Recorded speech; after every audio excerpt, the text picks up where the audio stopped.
Ready to turn your website dreams into reality without spending a dime on hosting. Today, we're diving into the world of GitHub Pages, the easiest way to host your website, portfolio, or simple application, all for free.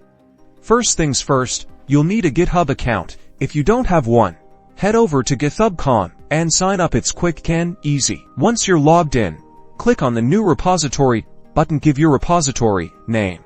Best practice is to name it your GitHub username followed by GitHubio. For example, if your username is TechNinja, name the repository TechNinja GitHub. This special naming convention tells GitHub to automatically serve your website from this repository.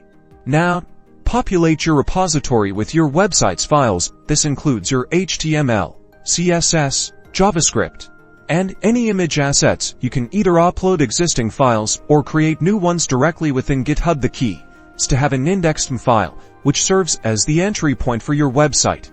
Navigate to your repository settings, then find the Pages section. In the left sidebar under Source, select Main Branch or your primary branch from the drop-down menu. This tells GitHub which branch contains your website's files. After a few minutes, GitHub will deploy your website.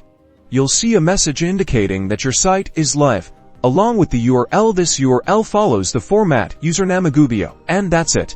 Your website is now live and accessible to the world, showcasing your projects and skills without any hosting fees. Experiment and make changes as you wish.